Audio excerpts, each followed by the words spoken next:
Welcome to Kiss the Reviews. I'm Armando. That's Corey. And today we're doing 2009's Youth in Revolt. And before we get started, if you want to follow the show, you can follow us on Twitter, Instagram, and TikTok at Kiss the Reviews. And as always, if you want to join the Patreon group to watch some of either the outtakes, the pregame show stuff that we talk about, any of the extras, you can join us on Patreon at Kiss the Reviews for a couple of bucks. Couple of bucks gets it done, guys. So with that, let's get into the cast of Youth in Revolt. So this film stars Michael Cera as Nick Twisp, Portia Doubleday as Sheeni Saunders, Jean Smart as Estelle Twisp, and Zach Galifianakis as Jerry. And you got Steve Buscemi, Justin Long, and Mehmet Walsh, who's fucking crazy. I was going to say Fred Willard. Yep. This cast is thick. Ray Liotta makes an appearance in the show. But yeah, I loved, as soon as I saw Justin Long was in this, I don't care if he's in it for 2 minutes or the whole movie. Like I love Justin Long so much. No, he's great. He's great. He's one of my favorites. I have to say, though, the one thing I can't stand about these movies from this era, 90% of them starring Michael Cera in some form or fashion. It's like, dude, I come from a very big family. Like, we're Midwestern fuckers. We make a lot of kids in this family. So I have cousins and nieces and nephews just coming out my ass. None of them have ever spoken in any way, and they're all a wide range of weirdos. Yeah. Like this. I know adults who are highly educated that have never spoken like this. This kind of witty banter in these movies from between kids, it drives me up the fucking wall. No, it does with me too, but this has been a thing for years. Think back to the 90s with Dawson's Creek. I was a kid back then. I was a teenager in the 90s. We didn't talk the way the Dawson's Creek kids did. Now, after Dawson's Creek came out, all of a sudden everybody was fucking deep and, wanted to talk about their lives in this very fucking existential. And that's when those words started being used by teenagers because of that. But yeah, it's been around, and it does bother me a little bit. Like this whole, I always see, whenever I see teenagers, even if it's one, right, out of a million, if there's one like, and I want to go to France and live in France, and I like Jean-Luc Ferdinand that wrote dude, see this? Fuck you. Okay, that's fake. That's what it is. None of these teenagers are all of this one thing. Like, oh, I'm a big fan of Prose and Frank Sinatra, and I think the world would be a better place if they played a track from Only the Lonely every hour. And I'm renting this movie by Fellini. And dude, fuck you. You take yourself too seriously. Get out of my face. Yeah, honestly, go talk about your 401k with a fucking accountant. Nobody here wants to listen to your bullshit. We're all teenagers. What are you doing? And it's not even like, oh, you're misunderstood. No, you're intentionally a pretentious asshole. Yes, those people that were teenagers when this came out are also that grew up to comment on our videos like, why didn't you guys like this movie? If you hated this movie so much, why did you even review it? Like, because we're not pretentious pricks. With that said, I do love Michael Cera, and I respect the shit out of him for taking on these very weird projects. I mean, Michael Cera is kind of a weird dude anyway, but he totally could have gone like the Seth Rogen route. Like after Superbad and that blew up, like he could have just gone and did that, but he did a bunch of weird fucking projects. Like this one and Scott Pilgrim, and there was a few projects, and every time I see Michael Cera in a movie, I'm like, "Oh, this is gonna be a weird one," and I'm kind of there for it. Yeah, I'm always a little hesitant. It's like this I see bathwater that. might be a little too hot for me. Like I'm gonna dip my big toe in it, and I'm not saying Yeah, no, but I'm also not gonna burn my whole goddamn body trying to get in this motherfucker just that's because fair. I like Michael Cera. And so like when it started, that's exactly how it was. And as the movie grew, it was like, okay, like I'm getting there. I see where we're going. Like you Yeah, said, the cast is so good. Everybody's a little different. The adults, this is the rare thing, is the adults in this movie are all far more likable. Even shit ass Zach Galifianakis is far yes. more likable than the kids. The kids are all dicks and pretentious idiots. I hated them. Yeah. Yep. No, that's so true. And by the way, Zach Galifianakis does a fantastic job. Like Mhm. all you really see Galifianakis do is like these goofy, type of characters that are just off the Yeah. wall. Like this, just him playing the piece of shit boyfriend. Mhm. He does such a great job with it. No, But he's fantastic. Gene Smart is great in this. I love her Mhm. in almost everything she does. She's a great actress. Check But out Hacks, I think on yes, Amazon or HBO, yep, one of the two, yep. I forget, but it's really I good. I think it's shit. I think it's on HBO Max. Okay. I think, but yeah, I'm sure somebody will let us know that it's not. Yeah.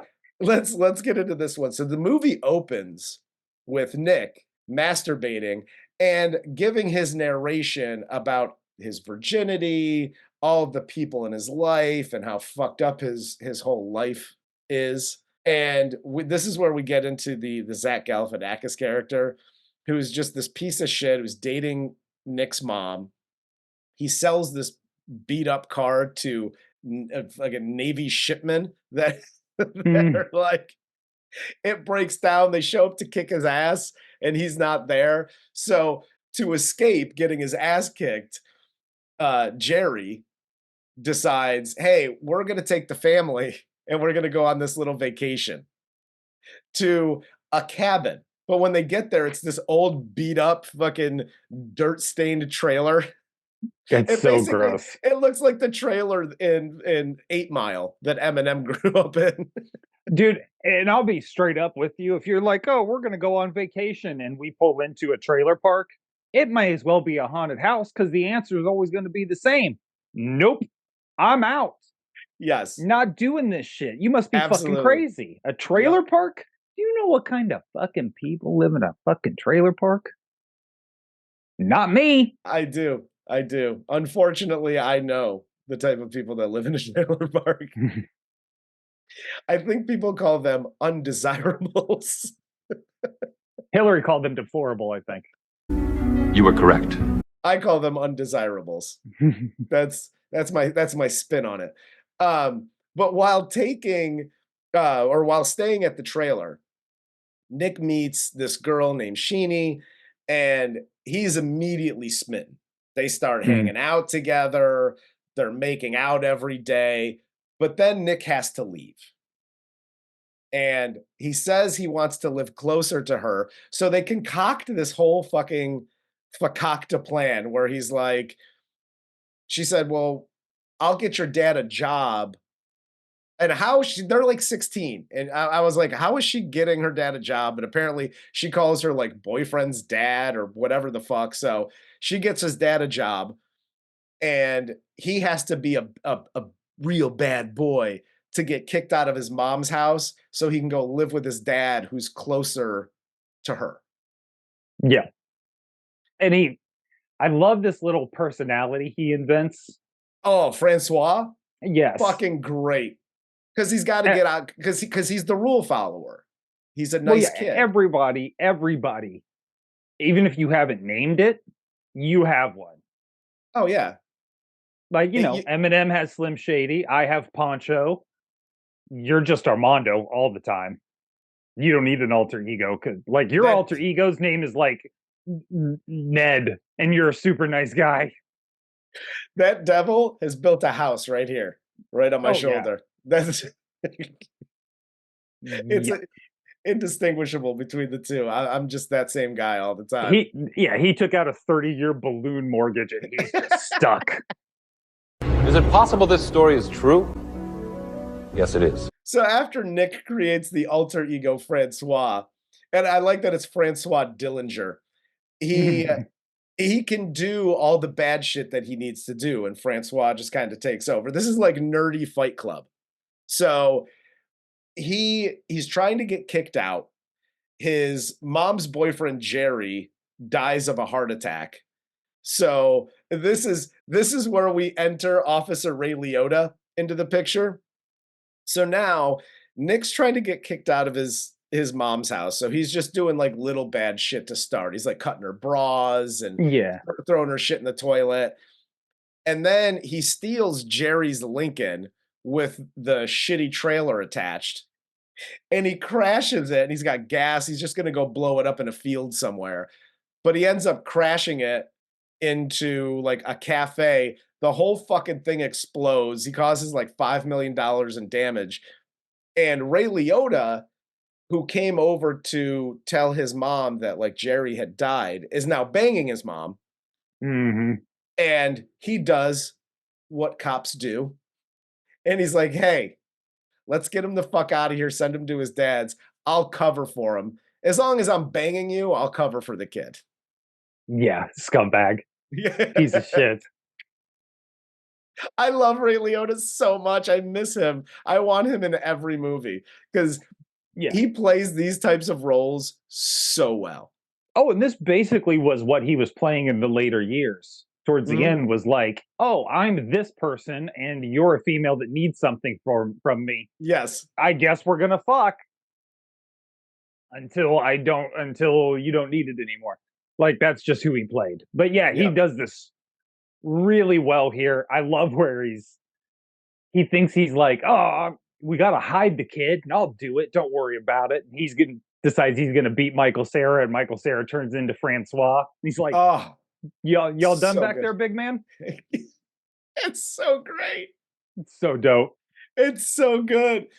And so Sheenie's parents are like these very like overly religious people. They're at church all the time. Her mom's got like the organ and here's the thing. So like when they go to this vacation, this like trailer park area, her dad's like this lawyer. So he's got money. So he's built like the quadruple wide with the second floor trailer.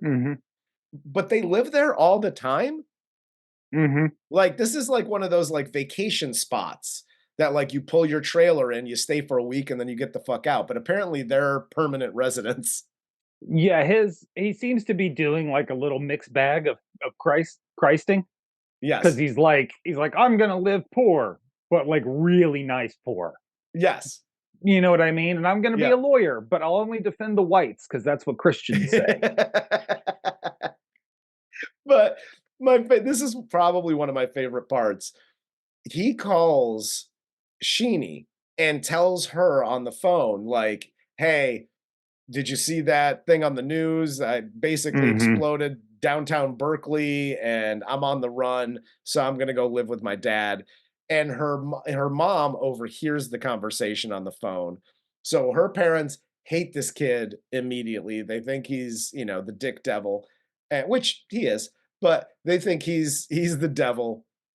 So they don't allow him to see her. They send her to like this preppy French prep school type deal where her boyfriend Trent goes to.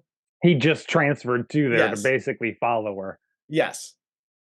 I thought Trent was made up until everybody starts talking about him. And then I'm like, dude, whoever this Trent kid is, I know I'm calling Michael Cera a pretentious piece of shit in this movie, but fuck this Trent kid. Dude, when he shows up on camera, I was like, if you had to listen to the dialogue up until the minute he shows up on camera, that's literally what you would picture. Yep. He's a Trent. He's absolutely a Trent, and everybody knows one of these guys. Yes. You've met one of these guys, but at Nick's new school, he makes his new friend called named VJ, right? And they take this road trip to go see Sheeni and her roommate, who apparently is just banging everybody. And they spend the night there. Francois comes out and helps Nick to try to sleep with Sheeni, but they're caught by like the house mom and they're chased out. Corey's life lessons. Hi, ladies. Uncle Corey here. Should you find yourself in a situation where you just want to fuck, do what the roommate does here and make it very crystal clear, because most men, no matter if they're pretending to be an alpha, if they're jocks, blah, blah, blah, blah, blah, on down the line, all these power guys that just like, I'm taking what's mine. They're not. They're fucking stupid, scared little baby bitches. So when you're just like, hey, do you want to fuck me? The answer will always be yes. Just if you toss it out there, the answer is always yes. You're gonna get what you want. So just run with it. You were right. So while they're and before they get caught, Nick meets Bernice in the bathroom. Mm-hmm. And he tells her that he's dating Sheeni, but then he starts talking, and again, this is hilarious. He starts talking shit about Trent, and he was like, oh, you know, my buddy Trent, he told me about you. You don't look as frumpy as he described. Like, I don't even know why he would say that. Did you know he plagiarizes all his poetry? Dude, he goes in on Trent. Hard. He goes hard on the Trent. paint. It's fantastic. I love it. So Nick then here writes a letter to Bernice and basically spells out, talks more shit about Trent, and then spells out how he wants to get Sheeni kicked out of school. So he includes sleeping pills that she's basically going to dose Sheeni throughout class so she falls asleep in class, so she eventually gets kicked out. And meanwhile, this chick's just wholeheartedly falling in love with Nick. Yes. Yes. She thinks him and Nick have this special relationship because Nick's leading her on. Yep. And this was the one flaw in your plan, bro. You don't like this bitch already told on you once. Yep. Whether she knew you or not, she ain't the one to mess with. 100%. She is not the one. And that's where you fucked up. With that, like, I'll just do a quick don't do that. Don't do that, it's not good for you. Hi, Nicks of the world, incels and all the and all the like. So you've met this girl, like you're really into her. She seems really into you. She does have a boyfriend. You meet this other girl who now you're trying to get laid, and she tells on you and busts the whole party up. You can't trust that person. Don't try. She's already shown you who she is. So you can't go back and go, hey, no harm, no foul there. Now we're same team. So now you're going to help me. You can't do that because you're going to get busted again, whether she tells on you or she accidentally says something to somebody, you're going to get busted again. Just throwing that out there. Don't do that. Yeah, the enemy of your enemy is not always your friend. Yes, exactly. But Nick's mom here, and this is where everything kind of takes a twist. So Nick's mom breaks up with Captain Ray Liotta, and Ray snitches on Nick for the fire, and he tells him that the cops are coming, right? Or his mom tells him that, hey, cops are coming to get you. So Nick goes to Sheeni's trailer for Thanksgiving because her brother invites him, and her brother gives mushrooms to everybody, to the parents. So the parents are just like hallucinating the fuck out at Thanksgiving dinner. He comes over. He realizes that she's been kicked out of school, and then this is where we get Trent, who comes in, who says that he went through Bernice's closet, found Nick's letter, and Sheeni gets pissed. So he's got the cops coming after him for the fire. Trent also called the cops on him for drugging Sheeni. So now he's just got cops coming from fucking every angle. So he just takes off running. Yeah, he pulls a Diddy and hops a plane to Barbados for a week or two. He's not stupid. He's trying to get plastic surgery. No, and the amount of fucking rats in this movie. Dude, everybody, man. It's unbelievable. This was also my one issue with Nick's plan. Was it's like, yeah, that's cool. And Sheeni brings this up later. But also, like, her parents are psycho religious nutbags. Like, she was living in hell in a trailer park. And she's always wanted to go to France. She's obsessed with this. And she convinces her parents that she needs to go to a French preparatory academy. Yeah. Right? Because you're saying too much shit over a motherfucking telephone, by the way. And you ruin, like, she gets everything she's wanted. She's away from her parents. She's living in this campus where all they can do is speak French. And you're like, nah, I need that bitch kicked out of there. And I'm going to move in there. Like, fuck up your life. Don't fuck up her life. Yes. The plan to fuck up your life is fine because that's you. This is the most 16-year-old plan ever. That's the one thing that had me fucked up was just like, dude, like, I understand. Maybe get Trent kicked out so she is alone. Yeah. But don't fuck up her life. She's done like, well, you can't love somebody and do that. That's all I'm saying. That's how I know I'm like an old dude. Because I'm like, you know what's wrong with this plan? You weren't thinking. Think, guy. And I'm because I'm fucking old. At one point, I literally said, you left too many variables out there, Nick. Just too many variables, bro. Yes. You got to play all the angles. That's it. You can't just go in too deep without playing all the other angles. But so after, Trent shows up, he's running from the cops. He then goes to his dad's house, steals his dad's car, and then he calls the cops. He calls Ray Liotta and says he's going to turn himself in. And he gets to the hill by the high school, and he sees like the body of water, and the cops are waiting for him to turn himself in. So his thought, again, talk about not playing any of the angles. He strips down to his underwear. So funny. Puts all his clothes, his wallet, his ID, and just keeps cash. And his plan is to drive his dad's car over the cliff and into the water. Like, oh my God, he's dead because his clothes are in there? Like, he killed himself and we can't find the body. I'm trying to think in my head as he's doing it, and I'm like, what does he think is going to happen? Yeah, like I see where you're going, but it's just this half-baked idea. Yeah. And the best is he sends the car over the cliff, and the little body of water's this deep.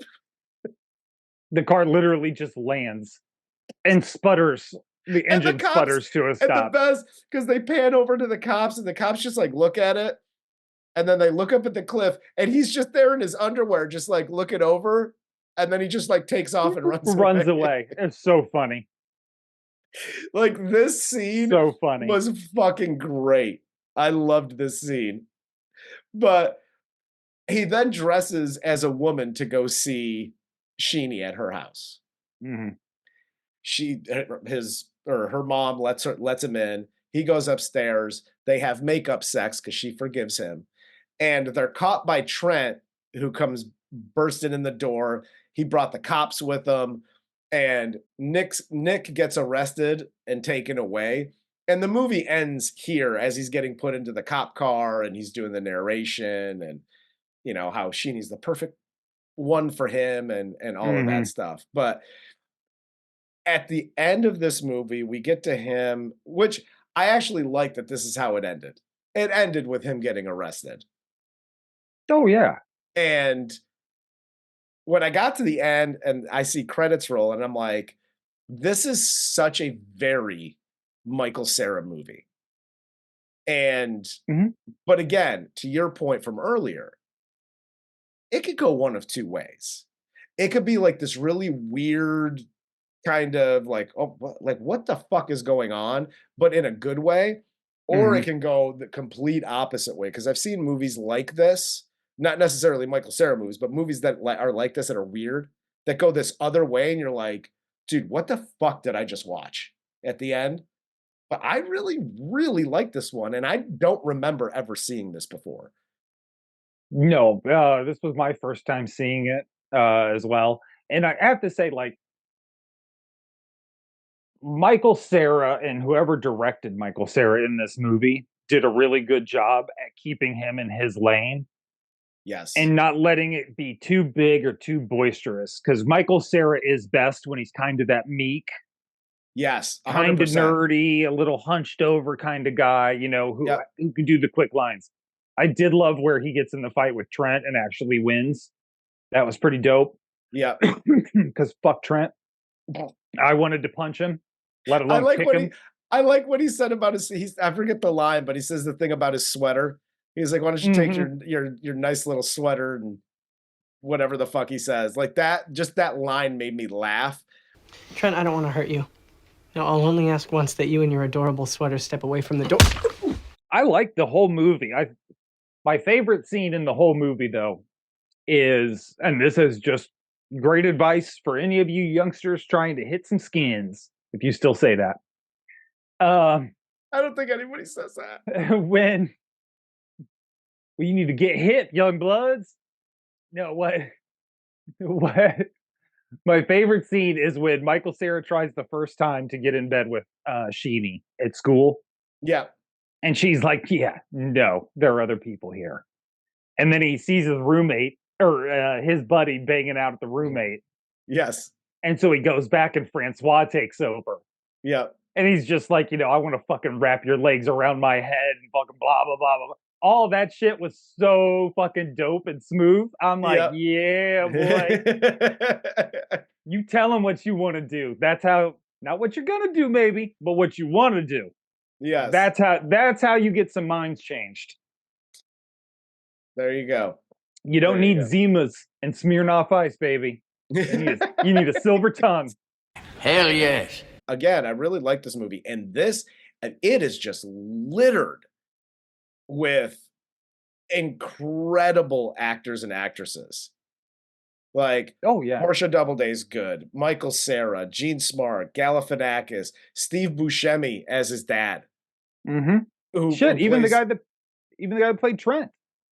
Did a great job as that scumbag. Yep. And Fred Willard. Okay, I love Fred Willard so much. And whether it's, movies like A Mighty Wind or like those types of movies where he just plays kind of like this goofy, kind of the straight-laced guy. Yeah. But like this character, the weird neighbor who wears sandals all the time and he's trying to save like illegal He's an old hippie. Yeah. Like that.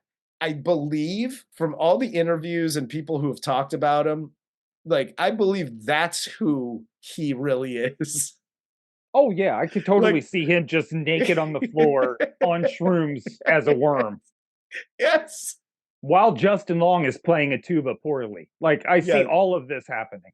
Oh, my God. Yeah. And again, Ray Liotta, Justin Long. Like, the only thing that Justin Long didn't do was talk like Justin Long in this one. Like, he actually used his real voice in this one.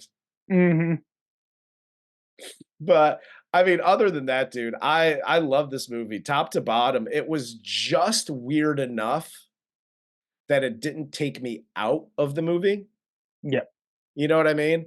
Like it was there. It was at the doorstep of like, so it was just weird enough to be fun and like interesting and cool. So I love this movie, man. Yeah, I got no beef with this. It was a really good movie. Good suggestion, Dave.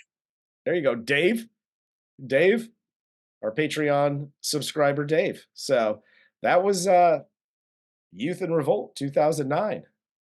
For Corey, I'm Armando. This is Kiss the Reviews. Like I said, this was Youth in Revolt. Michael Cera, I love your lotion too. It's awesome. Good stuff. Whatever. Fuck you. You don't use his lotion? No. Lotion. It's not just for dicks anymore. Not in my house. Oh my God, I'm so tired. Me too. I gotta get something to eat. Fuck. I gotta soak up all this alcohol. I'm in one of those places where it's like, I know I'm hungry and I'm going to wake up in like 2 or 3 hours fucking ravenous. I don't care. Yeah, that's why I gotta eat now, because I'm hungry. But if I eat later, I'm just gonna eat everything. So Some of us don't have to watch our weights. some of us swam in a better gene pool. Thanks, guy. That's right. Well, I'm just bulimic, but I'll have to try that.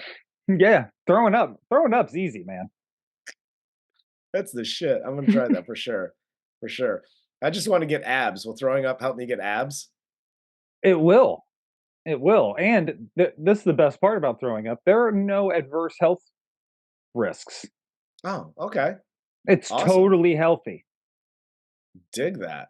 So like I don't have to tell people about it at all. Like that's just they won't like warn me against it because it's good for you, right? Well, they will because the liberal media wants them to believe certain things. But we all know the truth. It's your body. How can your own body hurt you?